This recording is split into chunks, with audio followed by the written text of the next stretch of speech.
안녕하세요. 오디오 웹진 플레인지의 오디오 칼럼니스트 주기표입니다. 오늘 영상도 마찬가지로 제가 평소에 여러분들과 많이 해보고자 하는 이야기 중에 하나를 이야기를 해볼까 합니다. 여러분들과 즐겁게 한번 이야기를 나눠볼까 합니다. 여러분들께서도 어느 정도 인정하시겠습니다만 저 같은 경우는 내가 만족할 수 있는 음색, 음질, 그거를 찾는 방법, 그걸 이해하는 방법에 대해서 전달을 하는 것을 저는 개인적으로 가장 중요하게 생각을 하고 있습니다. 그래서 오늘 같은 경우도 오디오적인 사운드란 어떤 것이고 부드럽고 감미로운 음악적인 사운드란 어떤 것인가, 과거에도 이 주제로 영상을 한번 했었습니다. 그런데 앞으로는 제가 좀 더 여러분들께 이해하기 쉽도록 구분을 해서 말씀을 드리기 위해서 이 오디오적인 사운드와 음악적인 사운드, 이 두 가지 측면으로 나눠서 제품들을 평가를 하고 또 발언을 할 거예요. 그러다 보니까 이쯤에서 이 두 가지 개념에 대해서 다시 한번 정리해서 좀 더 쉽게 전달을 하고 설명을 드릴 필요가 있겠다, 그렇게 생각을 합니다. 오디오 제품에 대한 잘못된 정보의 전달, 이런 것들이 발생하는 가장 큰 원인은 사람마다 생각하는 좋은 음질에 대한 기준이 다르기 때문입니다. 이 사람이 좋아하는 음질이 저 사람한테는 좋지 않은 경우가 많고, 이 사람이 싫어하는 음질인데 저 사람한테는 또 되게 좋게 들리는 경우가 많기 때문이에요. 또 취향뿐만이 아니라 환경과 매칭에 따라서도 있기 때문에 잘못된 정보가 계속 이렇게 유통이 되는 그런 현상이 계속 심화가 되는 것입니다. 100이면 100? 내가 직접 들어봤는데 뭔 소리냐? 내가 직접 다 들어봤는데 이거는 좋고 이거는 나빠, 이거 완전히 별로였어, 그런 이야기들이 너무 많죠. 그리고 자극적이죠. 근데 당신의 취향에 뭔가 문제가 있는 게 아닐까요? 혹은 매칭에 문제가 있다거나 세팅에 문제가 있는 거 아닐까요? 이렇게 이야기를 하게 되면은 뭔 소리냐, 내가 직접 들어봤다니까, 내가 직접 들어봤는데 내가 거짓말한다는 이야기냐. 근데 이제 이거는 그 주관적인 평가의 영역이죠. 내가 직접 봤다, 내가 직접 경험을 했다, 그렇다고 해서 100% 정확한 게 아니에요. 사람마다 그 판단이 달라질 수 있는 것이죠. 또 이런 경우도 있죠. 질문은 대학생이 했는데 답변은 초등학생이 하더라, 뭐 이런 경우들도 있죠. 예컨대 이렇게 한번 생각을 해보자고요. 누군가가 질문을 했어요. 근데 그 질문을 한 사람은 그래도 오디오를 좀 해보신 분이어서 그분 자체가 가지고 있는 오디오적인 수준이 한 9점 정도는 되는 분이에요. 그런데 9점 정도 되는 분이 그래도 궁금한 점이 있어서, 경험을 못 해본 제품이 있어서 그 제품에 대해서 질문을 한 거예요. 그런데 답변을 하신 분은 오디오 초보자여가지고 그분이 가지고 있는 수준 자체는 한 6점이나 7점 정도 되시는 분인 거예요. 근데 그 초보자분이 느끼기로는 특정한 제품의 수준, 그 제품의 품질이나 음질의 수준이 9점이었던 거예요. 그래가지고 답변을 하기로 그 제품은 진짜 끝내주는 제품이었어요. 와, 진짜 환상적이었어요. 그 제품은 9점이에요 하고 그렇게 답변을 했어요. 그래가지고 정작 그 오디오의 수준이 9점이신 분이 그 칭찬을 듣고 그 추천을 받고 구매를 했어요. 근데 수준이 9점이신 분이 보기로는 그 제품의 수준이 7점밖에 안 되더라고요. 그럼 2점만큼 이제 손해를 보고 실망을 하게 되는 것이죠. 그런 경우들이 비일비재해요. 아주 파다합니다. 왜 좋다라고 하는지 이유가 분명해야 되고, 그 이유가 나한테도 맞을 것인지 생각을 해보셔야 됩니다. 제가 제품을 소개를 드리면서 여러분들께 어떻게 하면은 여러분들께 이 제품이 여러분들의 취향에 맞을 것인지 안 맞을 것인지, 그거를 어떻게 하면 정확하게 가능하면 틀리지 않게끔, 오해가 없게끔 전달할 것인가, 그거에 대해서 엄청 고민을 하고 있습니다. 그래서 설명을 좀 쉽게 하고 음질에 대해서 구분을 쉽게 하실 수 있게끔 나눠서 설명을 명확하게, 장점과 특징, 단점을 명확하게 설명을 드려야 되겠다, 그 생각을 하게 되는데요. 그래서 저는 음질의 특성을 두 가지로 구분을 하도록 했습니다.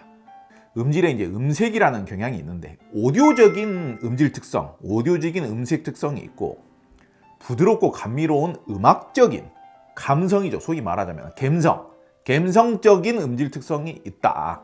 과거에 제가 영상에서는 오디오 마니아적인 성향과 음악 애호가적인 성향이라고 제가 따로 그렇게 또 분류를 해서 설명을 드렸었습니다. 그런 식으로 평가를 하면은 훨씬 더 여러분들께서 이해하기가 쉽고 제품을 구분하는 방법이 이렇게 좀 훨씬 더 간편해지지 않을까 그런 생각을 한다는 것입니다. 그러면 제가 아까 먼저 음색이라는 표현을 썼죠. 음색이 뭡니까? 오디오 아주 초보자 중에서도 초보자인 분들, 그분들은 딱 두 가지예요. 두 가지.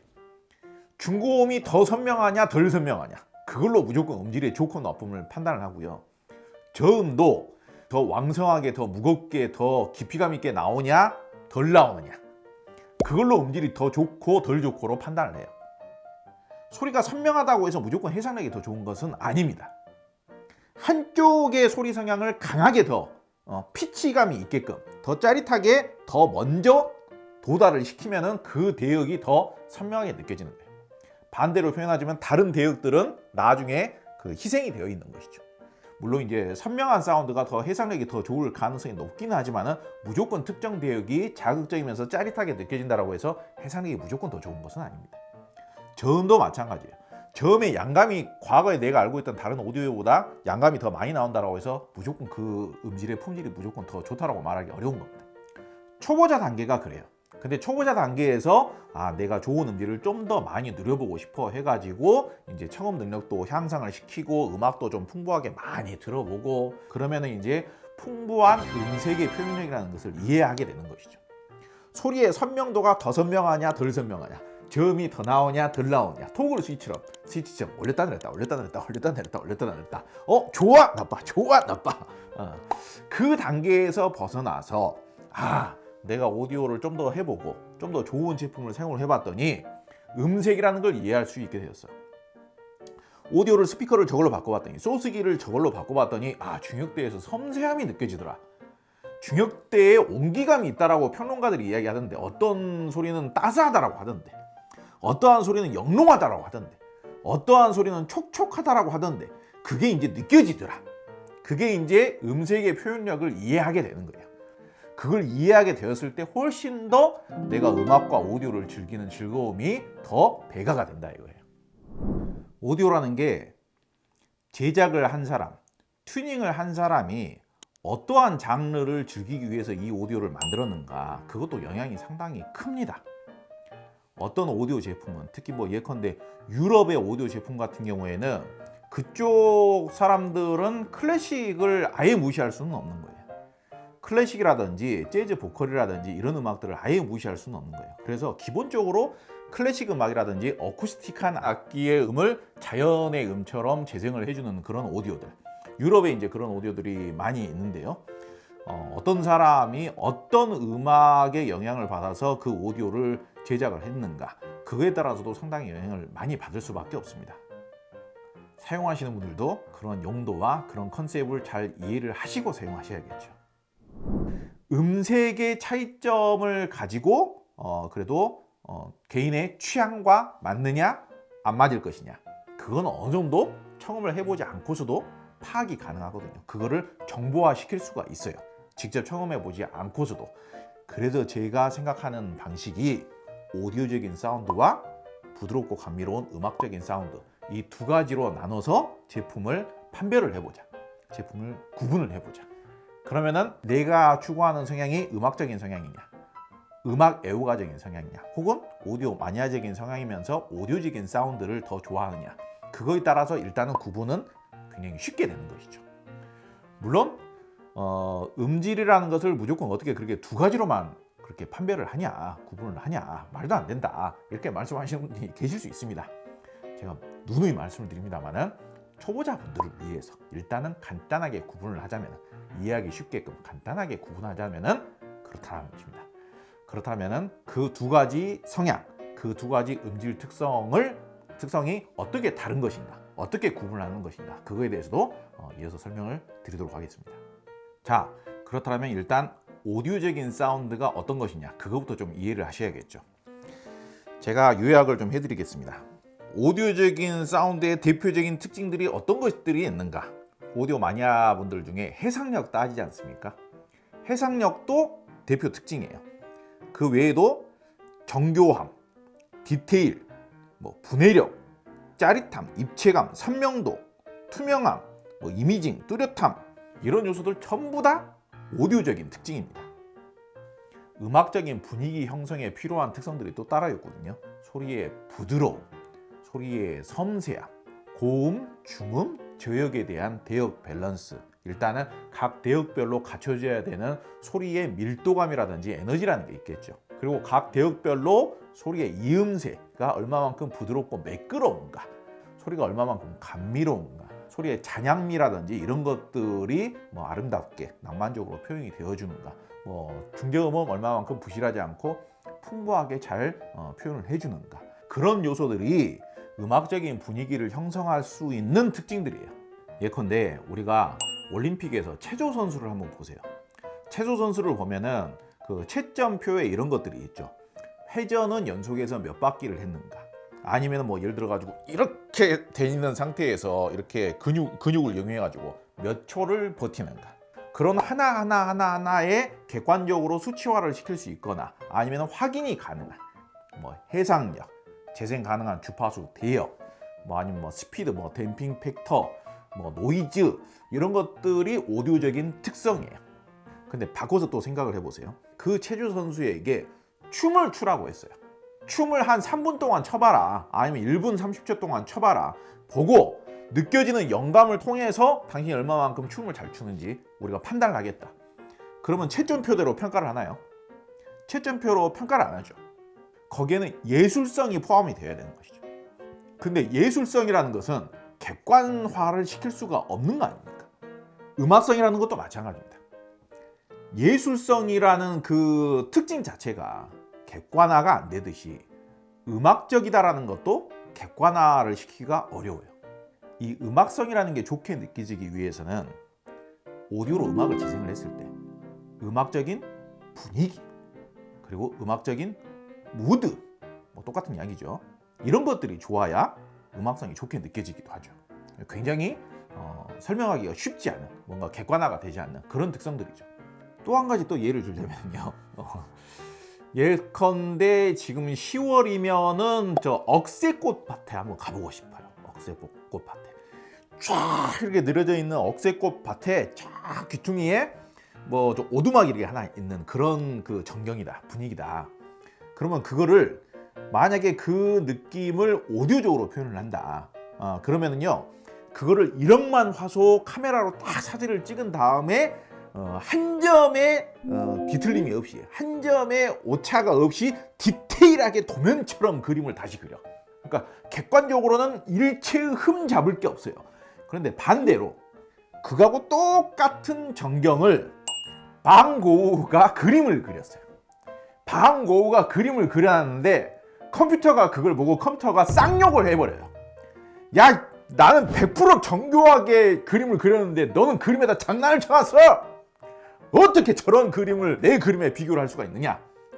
그렇게 이제 논쟁이 생길 수도 있는 것이죠. 여러분이라면은 어떤 그림에 더 점수를 주시겠습니까? 반고우가 그려놓은 그림과 컴퓨터가 그려놓은 그림과 객관적으로 좋은 특성들과 주관적으로 좋은 특성, 그게 뭐 극단적으로 제가 비유를 했을 수도 있겠습니다만은 방금 제가 비유를 한 그런 특성이라고 보시면 됩니다.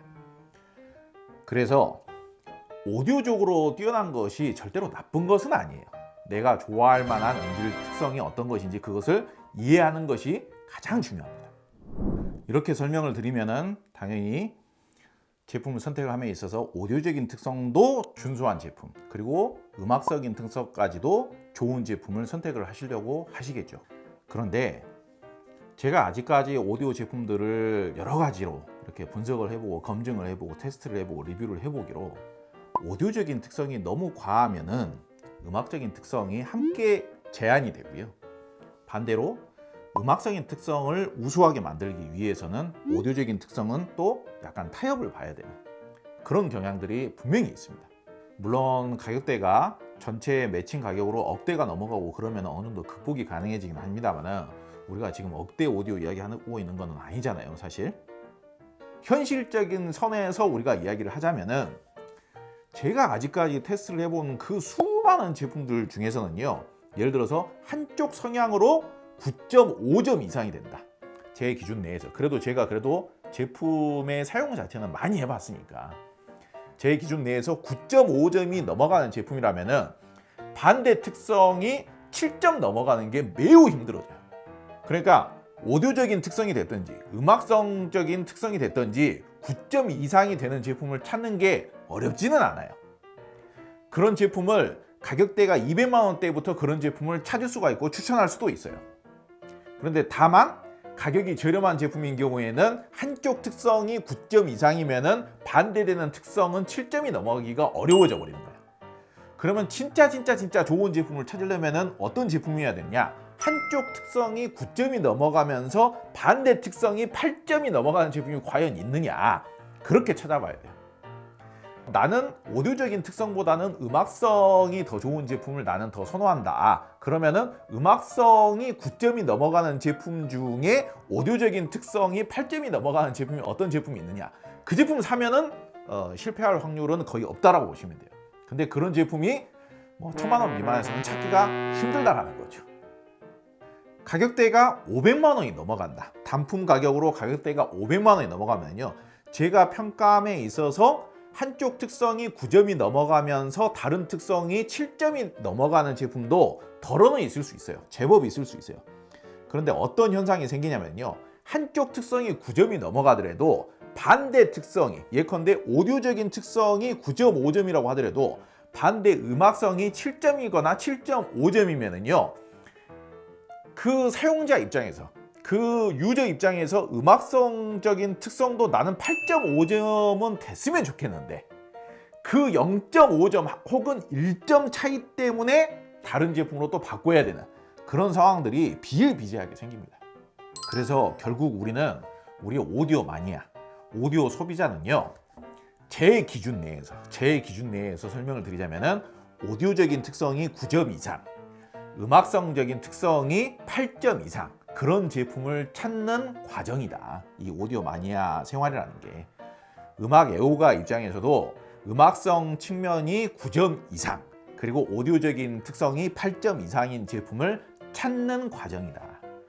그 제품을 찾아야 몇 년 동안 제품 바꿈질을 안 하고 걱정 없이 다른 제품에 눈 안 돌리고 이 오디오 생활, 음악 생활을 즐겁게 마음 놓고 할 수가 있다. 오늘 말씀드리고자 하는 내용의 핵심이 바로 그것이고요. 앞으로 제품 설명을 드리면서 그 오디오적인 특성과 음악성적인 특성을 이렇게 구분을 해서 제가 디테일하게 좀 더 설명을 계속 드리도록 하겠습니다. 참 이런 내용들이 공부를 하고 연구를 해서 명확하게 객관화가 되고 수치화가 된다라고 하면은 오히려 더 쉬울 것 같아요.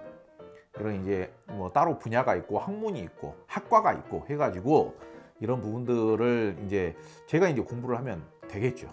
어떻게 하면은 섬세한 사운드가 되려면은 주파수를 딱 찍어봤을 때 어떤 주파수가 나와야 되는가, 아니면은 뭐 부드러운 사운드가 되기 위해서는 주파수가 이렇게 나왔을 때는 좀 차갑고 거칠은 사운드가 되는데 이 주파수가 이렇게 나왔을 때는 부드러운 사운드가 되더라.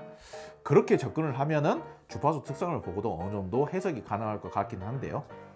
그런 걸 연구를 해봤자 돈이 안 되기 때문에, 필요로 하는 곳이 없기 때문에 이런 뭐 소리공학, 뭐 음향학 이런 쪽에서도 그런 정도까지는 접근을 안 하지 않는가, 그렇게 생각을 해보는데, 앞으로 제가 이런 그 유튜브 생활을 계속 더 오랫동안 하면서 구독자도 늘어나고 조회수도 늘어나고 그렇다면 그런 쪽으로도 저도 연구를 좀 더 해보도록 하겠습니다.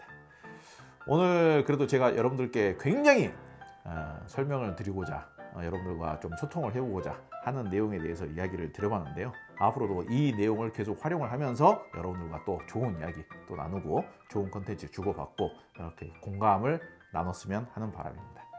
오늘 영상도 관심 가져주시고 이렇게 봐주셔서 감사드립니다.